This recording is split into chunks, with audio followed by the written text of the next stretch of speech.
بالله من الشيطان الرجيم بسم الله الرحمن الرحيم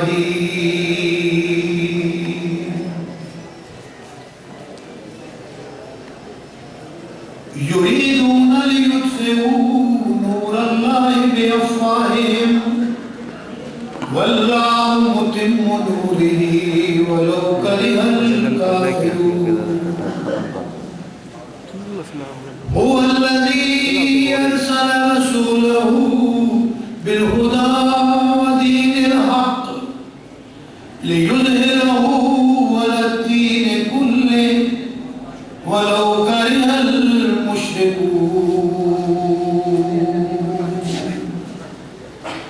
آمنت بالله صدق الله العظيم وصدق رسوله النبي الكريم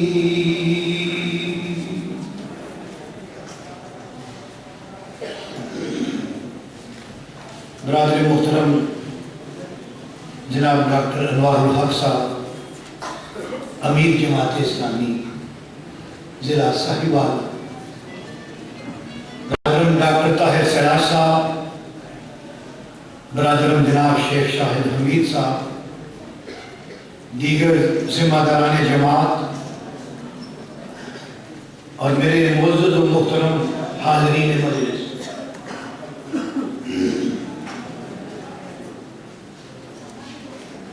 مجلس کے عنوان کا تقاضا ہے کہ آپ اب جہاں ہیں بشمول ہمارے سارے منتظمین، آپ کو جہاں جگہ مل رہی ہے آپ اطمینان سے بیٹھ جائیں تاکہ آقا کا ذکر پورے احترام کے ساتھ ہم سنیں۔ آپ کی کامل توجہ نبی اکرم صلی اللہ علیہ وسلم کے نام نامی کے حوالے سے اس ذکر کی طرف ہونی چاہیے، اس لیے کہ جب کائنات کی اس ہستی کا ذکر ہو رہا ہو کہ جس کے بارے میں فرمایا کہ بعد از خدا بزرگ توئی قصہ مختصر، باعث تخلیق ارض و سما سیدنا حضرت محمد مصطفیٰ صلی اللہ علیہ وسلم کا ذکر ہے میرے عزیز، اور میری آپ سب سے درخواست ہے، میں نے جو آپ کے سامنے خطبہ بھی ابھی پڑھا ہے یہ آپ ہی کی سنت ہے، یہ آپ ہی کے منہ سے نکلے ہوئے وہ الفاظ ہیں جو آپ مجمع میں گفتگو سے پہلے لازماً پڑھا کرتے ہیں۔ آپ کی سنت پہ یہ مجلس شروع ہو رہی ہے، آپ کے نام پہ یہ مجلس برپا ہے، عنوان بڑا ہے وہ ہوتا ہے، عنوان سے تعلق جڑتا ہے، عنوان کو دلوں میں سجانے سے راستہ کھلتا ہے، صرف عنوان اپنے دلوں میں لے جائیں دلوں کی تاریکیاں دور ہونا شروع ہو جائیں۔ اس نام میں اللہ نے اتنا اثر رکھا ہے، کوئی جب بھی اس نام کو محبت اور شوق سے لیتا ہے اس نام کے تصور کے ساتھ گنبد خضرا کا تصور، اس نام کے تصور کے ساتھ بدر و احد کا تصور، اس نام کے تصور کے ساتھ فتح مکہ فتح کیسر و کسرا کا تصور، اور اس نام کے تصور کے ساتھ اقبال کی یہ ربائی کہ دشت و دشت ہیں دریا بھی نہ چھوڑے، بحر ظلمات میں تورات یہ کھوڑے، جیا جانے کبھی یورپ کے کلیساؤں میں، کبھی افریقہ کے تپتے ہوئے صحراؤں میں، شان آنکھوں میں نہ جچتی تھی جہانداروں کی، کلمہ پڑھتے تھے ہم چھاؤں میں تلووں میں۔ پھر فرمایا دشت و دشت ہے دریا بھی نہ چھوڑے ہم نے، بحر ظلمات میں تورات یہ کھوڑے۔ میرے عزیزوں ذرا ایک دفعہ سارا درود پڑھیں اللہم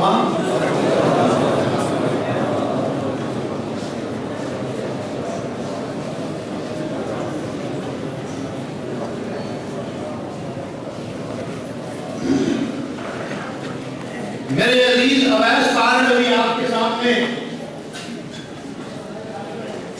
انقلابات کے دعووں اور انقلابات کے ماڈلز کا ذکر کر رہے تھے۔ آج تبدیلی کے نعرے ہر سو لگ رہے ہیں، لیکن میرے عزیزوں اللہ نے 2 اور 2 4 کی طرف دنیا پہ ہر چیز واضح کر دی ہے، اور اس دور کو انسانیت کا دور آخر اس لیے کہا جا رہا ہے کہ ہر علم اپنی انتہا کو پہنچ رہا، ایجادات انتہا کو پہنچ رہی ہے، زراعت انتہا کو پہنچ رہی ہے، دنیا کا علم اور دنیا کے خزانے یہ سب انتہا کو پہنچ رہے ہیں، اور اللہ نے ہر چیز انسانوں پہ واضح کر دی ہے۔ اسی لیے اللہ تبارک تعالیٰ نے 2 لوگ انسانوں کو فرما دیا، لَقَدْ كَانَ لَكُمْ فِي رَسُولِ اللَّهِ أُسْوَةٌ حَسَنَةٌ۔ لوگوں اگر انقلاب کی بات کرو تو انقلاب کیا ہے؟ انقلاب اگر آسان لفظوں میں سمجھانے کی کوشش کروں تو اندھیروں سے اجالوں میں جانے کا نام انقلاب ہے نا۔ ارے بھوک کو مٹا کے ہر ایک کو رزق پہنچانے کا نام انقلاب ہے۔ ارے کہیں دستوں کو زمین سے اٹھا کے دنیا کا امام بنانے کا نام یہ انقلاب۔ ارے وہ لوگ جو مکہ میں دبائے گئے، وہ لوگ جن کے جزائر پہ، جن کے ملک پہ کہیں روم کا قبضہ ہے، کہیں ایران کا قبضہ ہے، انقلاب کس چیز کا نام ہے؟ اپنی زمین کو قبضوں سے چھڑا کے ان کو مقبوضہ بنا کے، ایران میں بھی حکومت اور کسرا پہ بھی حکومت اور کیسر پہ بھی حکومت، یہی تو انقلاب ہے نا، یا کوئی اور انقلاب ہوتا ہے؟ اگر ہمارا اس پہ اتفاق ہے کہ یہی انقلاب ہے تو جو اس نمونے کو نظر انداز کرتے پھر انقلاب لا رہے ہیں وہ قرآن کی اس آیت کی نفی نہیں کرتے کہ لَقَدْ كَانَ لَكُمْ فِي رَسُولِ اللَّهِ أُسْوَةٌ حَسَنَةٌ۔ ارے اللہ نے تمہیں ایک ماڈل دیا ہے، کوئی تفرقے کی بات نہیں ہے، اور ہماری اسٹیج سے تفرقے کی بات ہوتی ہی نہیں ہے، ایک سیدھی سادی ساز کی بات ہے۔ ارے انقلاب کا ماڈل ایک نہیں، 1,24,000 پیغمبروں کا ذکر ہے اور 1,24,000 ماڈل موجود ہے۔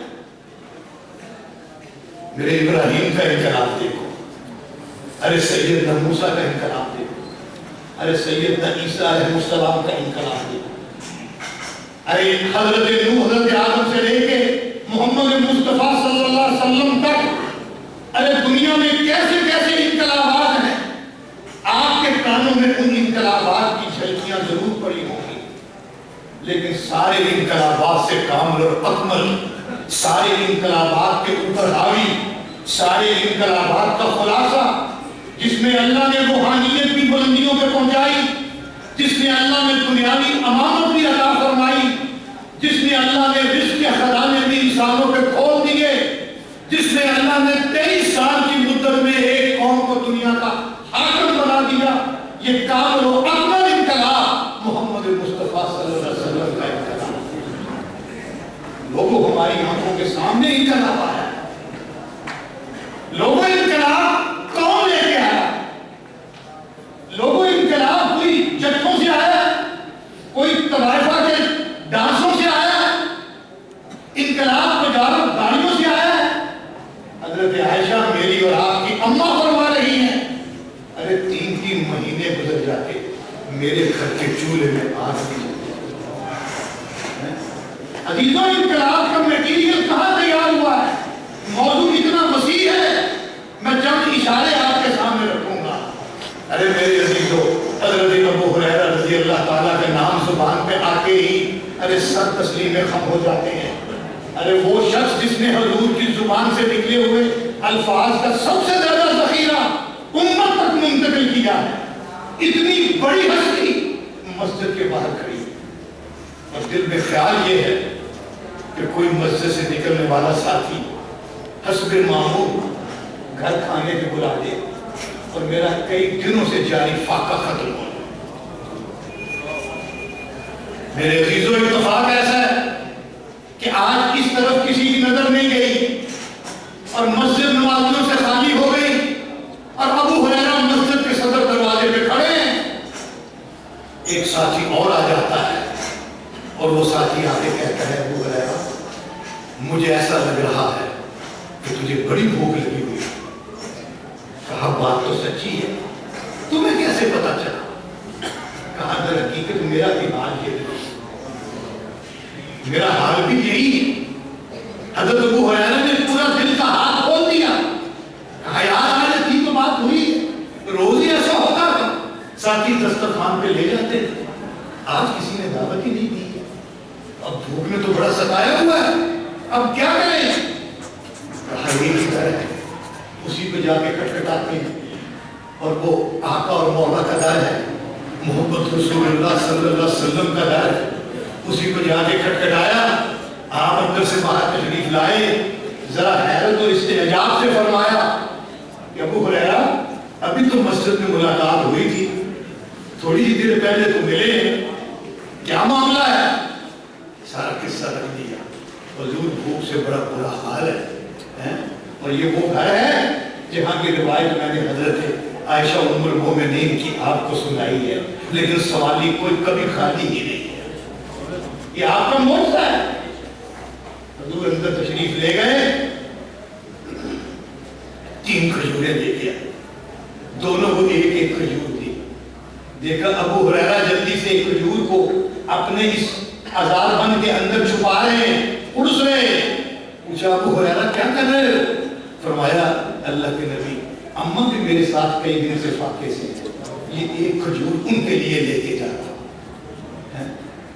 ابو ہریرہ تم یہ کھجور کھاؤ, میں تمہیں اماں کے لیے بھی ایک کھجور دے کے جا رہا ہوں, اور ایک کھجور جو ہے وہ اماں کے لیے عطا فرمائی ہے. میرے عزیزوں, حضرت بلال رضی اللہ تعالیٰ کی یہ روایت آپ کو حدیث کی سب کتابوں میں ملے گی کہ میں اور میرے نبی پہ 40 دن مسلسل ایسے گزرے ہیں کہ کالے پانی کے سوا پینے کے لیے کچھ ہمارے پاس نہیں ہوتا. اور کالے پانی کیا ہوتے تھے؟ ارے چھپڑوں میں جوہروں کے پانی, ان کے سوا سفر میں ہمارے پاس پینے کے لیے کبھی کچھ نہیں ہوتا. ارے پیسوں سے کبھی انقلاب آیا ہے؟ ارے بازاروں سے کبھی انقلاب آیا ہے؟ ارے لوگوں کی کوٹھیاں اور ڈیوڑیاں دیکھ کے انقلاب کی تمنا کرتے ہو؟ ارے پاکستان کی بینکوں کی لوٹی ہوئی دولت کو پھر پائی ان سے ٹکوں کی صورت میں بے نظیر انکم سپورٹ کی شکل میں لیتے ہو, اور یہ پی وی ٹیکس میں لوٹی ہوئی دولت سے لیتے ہو, اور پھر سمجھتے ہو کہ دنیا میں انقلاب آیا. یا ایھا المدثر قم فانذر وربک فکبر. اور اللہ کا نبی کھڑا ہو جاتا ہے, تن پہ کپڑے بھی پورے نہیں ہیں, ساتھیوں کے پاس بھی کچھ نہیں ہے, اور وہ اکیلا کھڑا ہے. ارے میرے عزیزو, زوال بندہ مومن کا بے دلی سے نہیں ہے, یہ سب کچھ بھی نہیں ہے. اصل چیز جو کیا ہے؟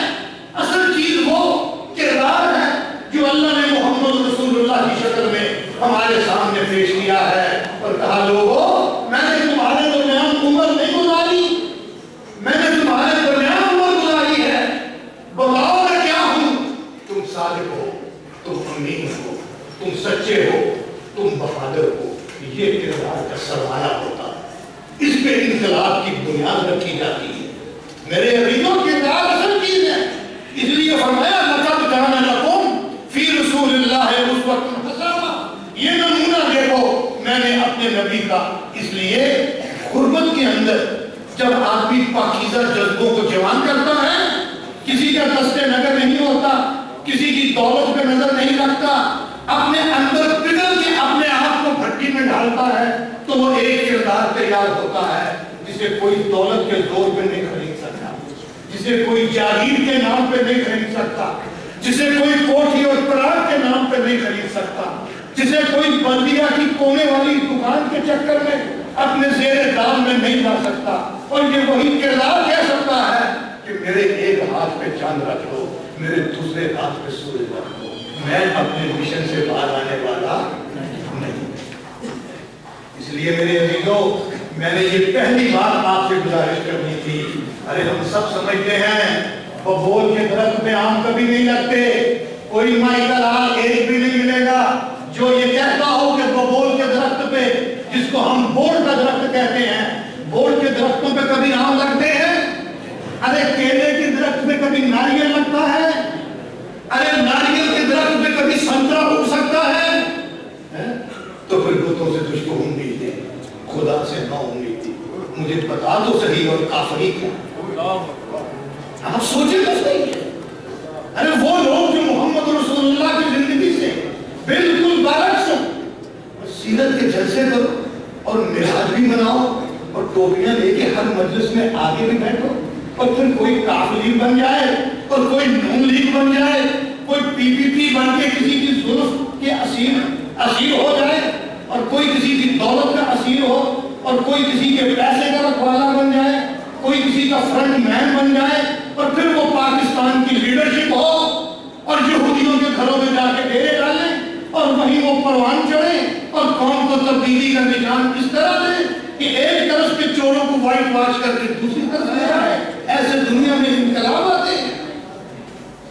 میرے عزیزوں، اللہ کے نبی بیت اللہ میں موجود ہے۔ میں نے آپ سے مشن پہ بات کرنی ہے۔